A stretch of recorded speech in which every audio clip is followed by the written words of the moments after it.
How about a pet peeve to start the weekend? Or will it be a positive? Tina Banks has the answer. PO positive or pet peeve? Jack, I've had this pet peeve for years.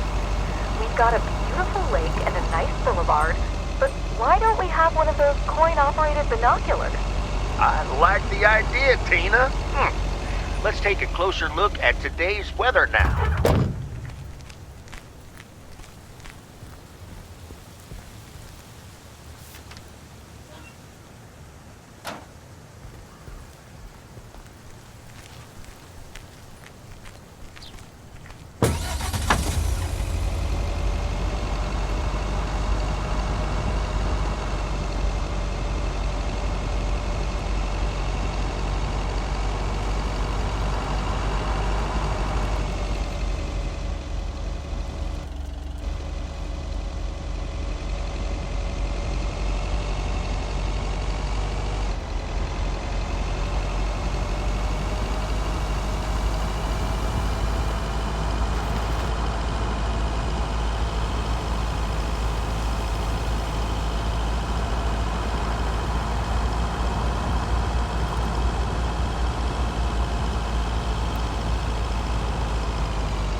I remember Dad telling me, "Meredith, the picnic area is for the older kids."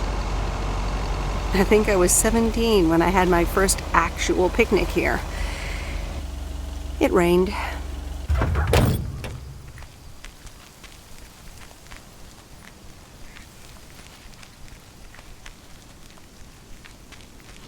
Hello there. Hey, how are you? I may have mail for you. Is it addressed to Mickey or June? Or both? To both. Here you go.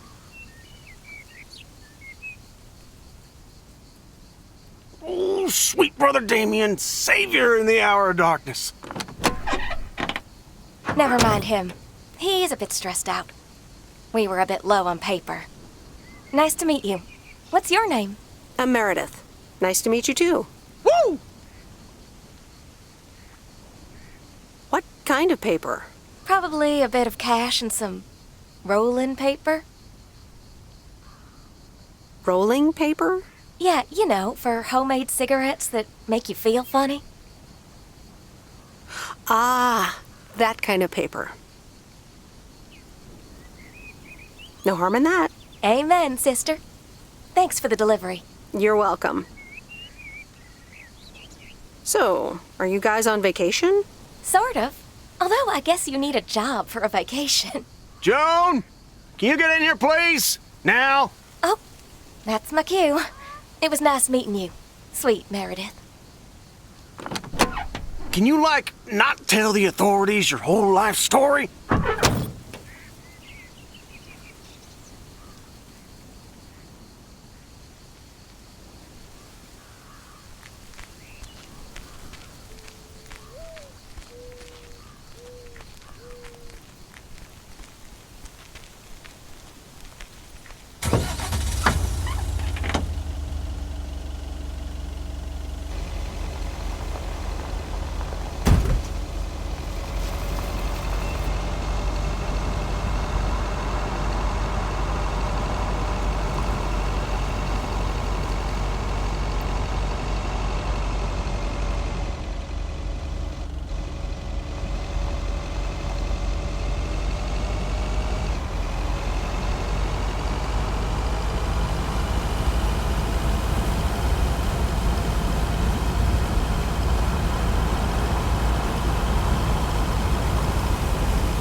Hi, Robert.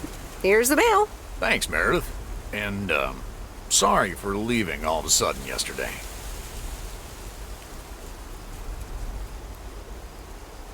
No problem.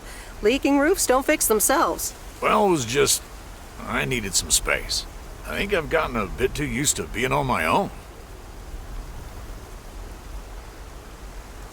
I know what you mean. Cool.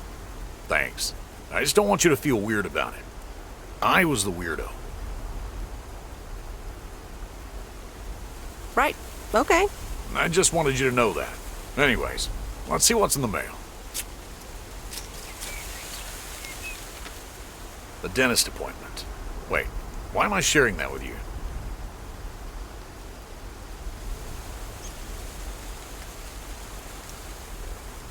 Maybe you need a shrink appointment to answer that.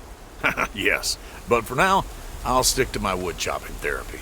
And not getting new annoying envelopes also helps. This gives me a bit more peace of mind to work on my wild card plan. Okay. Good luck with that. Thanks.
Whoa. This is close to where I had my first kiss.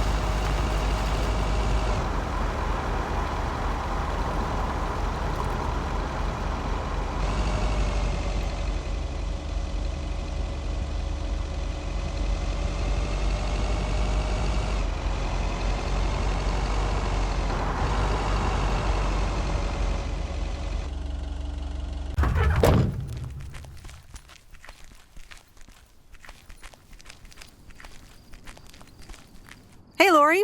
Did you watch The Love Bug? Hey, Miss W. Yes, I did, and I guess I liked it. You don't have to hide it from me, Lori. You can say you loved it. I guess it wasn't bad. It was really fun, actually. See? Ancient isn't all bad. You still ready for Sunday? I have never been more ready. It's going to be rad. Yeah, totally tubular, right? Sure, Miss W. See you Sunday.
Hi, Angie. Oh, hey. So, hey, I dropped off and picked up those movies. Right.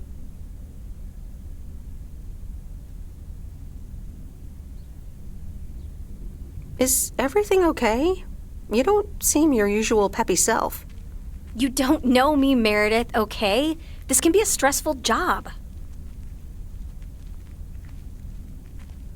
Okay, I know a thing or two about stressful jobs. I'll leave you be. Yeah, actually, now's not a great time. There's 2 more movies on the counter. If you could deliver those, that'd be peachy.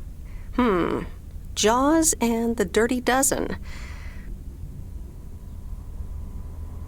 You know what? I've changed my mind. I'm not doing it anymore. Fine. It was a stupid idea anyway. Now, if you'll excuse me. Bye.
Nope, no answer. All right, on to the next one.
Nope, no answer.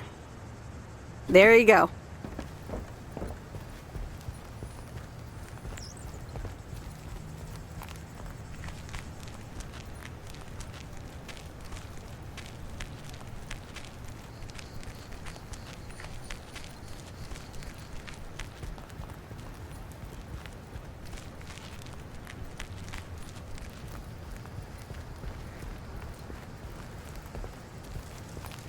Whew. Finally done.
Hey, Em, it's me, Kay. Wow, I just, instantly dialed your parents' number. Superpowers! Probably just muscle memory or something like that, right? Or maybe it's like that thing where you smell something and it instantly triggers this mega old memory you didn't even know you had. Know what I mean? Oh man, I had that once when Barry bought me lilacs, and the smell instantly mentally teleported me to when I was 6 years old and fell out of a tree. And I ended up with all this lilac-smelling tree gunk all over my face. You remember that, right? What if it's like that with old phone numbers? You go, must dial M, and then your brain just triggers your fingers to dial? Man. Anyway, I didn't call about that, obviously. I was thinking of maybe taking a stroll around the lake this Sunday, clear my head, and then Maureen suggested maybe you'd like to tag along. Not that I'm asking because of Maureen, of course. Just thought it might be fun to check out the old hangouts and the lake sites and all. If you do want to join, I'll be at the watchtower overlooking the lake at 11 a.m. Sunday. I'll probably hang around a bit, so I'll see you when I see you. Sunday morning watchtower. Be there or be square.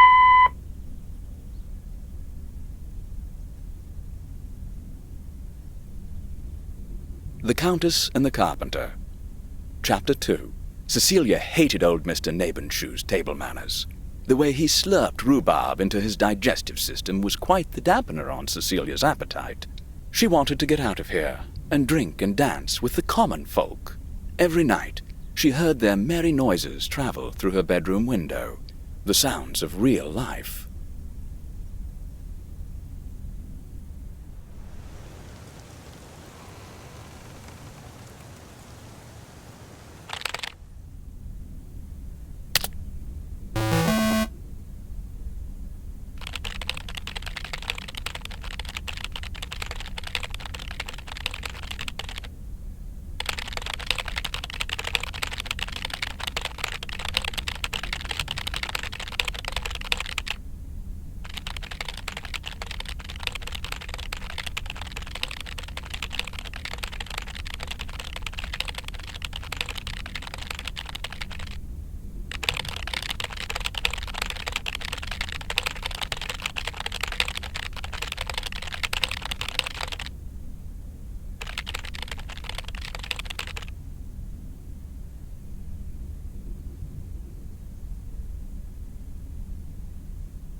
Hey, Em!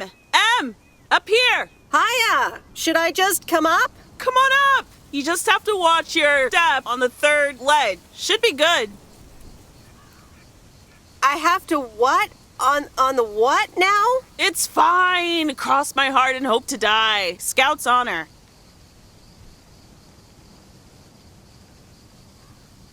Sure, I'll just go up there not knowing.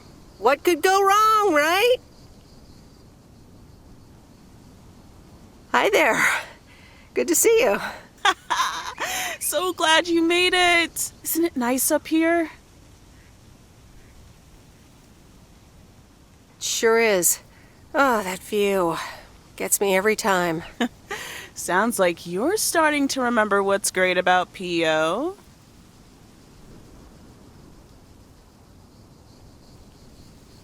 Those times I came up here by myself at night when the stars were out, so serene. Yeah, I've had many of those nights too. Still have them, in fact. Hey, remember when I snuck in those beers from Uncle Stan? And they were really disgusting, and you puked all over the rail? In fact, wasn't it kind of where you're standing right now? Oh my gosh, it totally was! Ew! Oh, did you have to bring that up again? I was not counting on getting that much in touch with my younger self. I'm glad you're back. I kind of missed having you around. I feel the same way. So, what's life been like for you since you left? Positives? Negatives? You know, I went to university, got a job. On the whole, it's been really good. And the company I work for has a major break coming up, so that's interesting. Oh, that sounds great. Congratulations. Thanks. It certainly is something to think about. I can imagine Providence Oaks seems boring by comparison. Well, maybe it is, and maybe it isn't. Ooh, that sounds juicy. Is this about something or someone?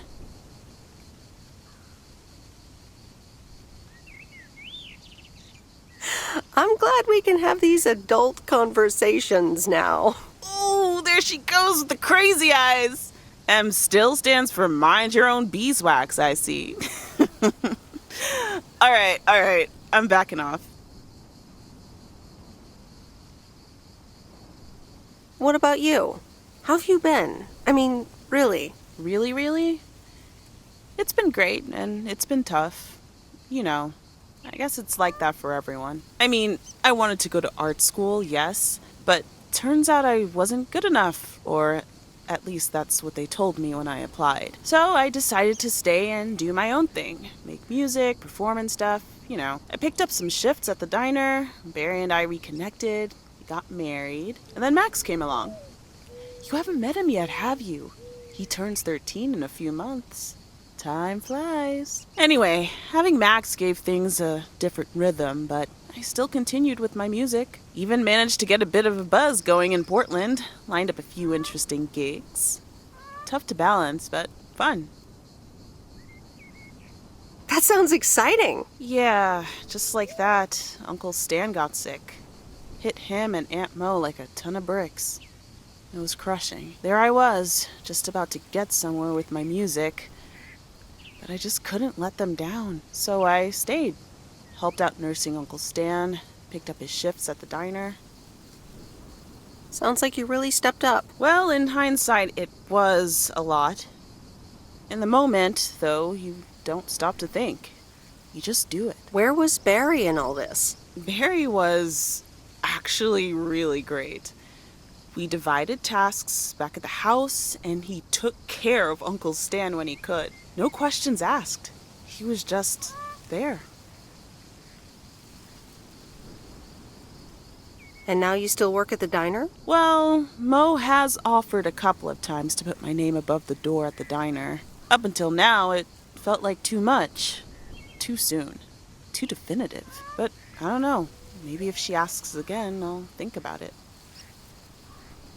The way things ended up, it may not have been part of my master plan. But I got to spend some of the most precious moments of my life with the most precious people I know. Got to say goodbye to Uncle Stan and be there for Mo.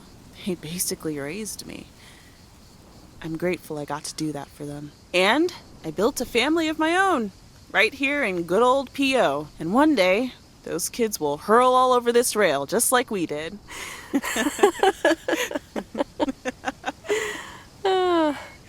So, yeah, it's been tough, but looking back, I wouldn't trade any of it for the world. That's so great, Kay. I'm glad at least one of us grew up to be a well-rounded individual. Is there a manual I can borrow? Well, after you left, I had to raise myself, didn't I? So, ready to descend to the world below? Yeah, seems like it's time. Come on, then.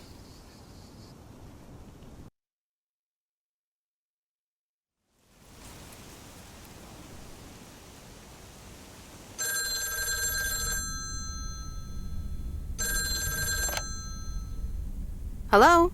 You're speaking to Monster Deal Central. How may I help you? Hey, Steve. You're in a good mood? Meredith, please tell me to calm down. We are so close to a deal. Added 87 in shops all across America. Monster Deal. Oh, wow, that is so awesome. Tell me more. Okay. I met up with this big retailer, right? They read our great pitch. They loved it, and they want to buy 250,000 copies of Added 87. 250,000. Multiply that by like $35. What? That's millions of dollars of revenue. Millions, and it's just the start. Listen, I've got the contract right here. I'm sending over a copy. You should have it tomorrow. Please, check, double check it right away. I want your blessings before I sign on the dotted line, okay? Gotcha, Steve. Don't worry about it. Awesome. I'll be in touch again Tuesday evening. I'm so excited, and I just can't hide it.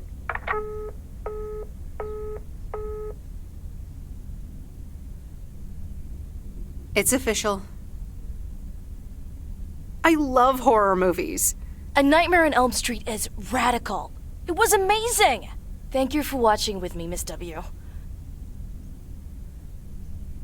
You're welcome. I'm never going to sleep again. Ha! Maybe you shouldn't have watched the movie. Man, I wish my parents would let me watch these movies. I can't wait until I move out.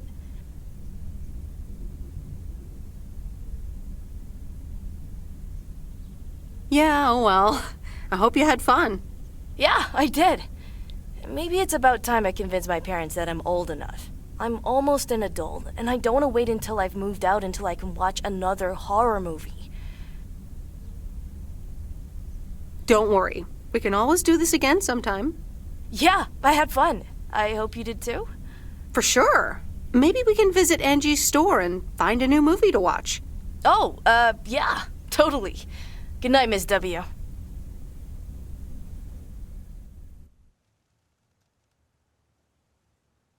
Oh, Steve's parcel. And another note from Tess.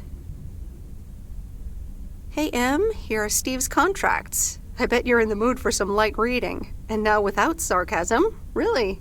I must admit the energy here is contagious. Is Addit actually going to take off? See you soon. Tess. Good morning, Miss Weiss. Good morning, sir. I didn't see you there. The name's Walter Morgan. I'm with the Postal Service. I left you a message on your answering machine earlier this week. Oh? I must have missed it. Miss Weiss, if you could follow me into the office. I would like to ask you a few questions.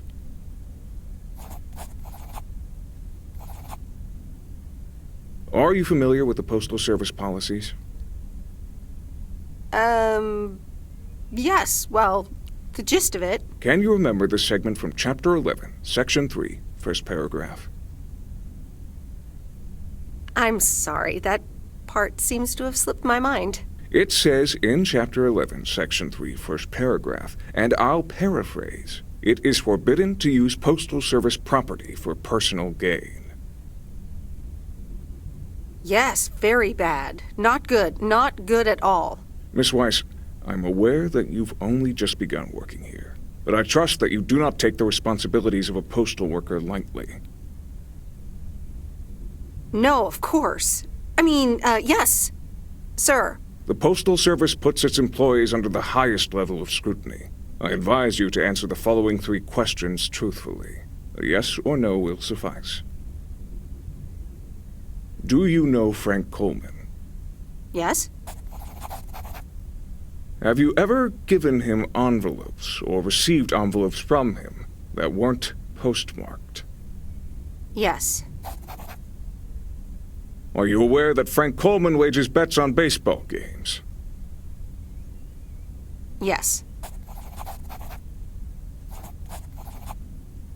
That will be all. Thank you for your cooperation. What's going to happen to Frank? I'm sorry, we can't discuss personnel matters. Good luck with the mail today, Miss Weiss.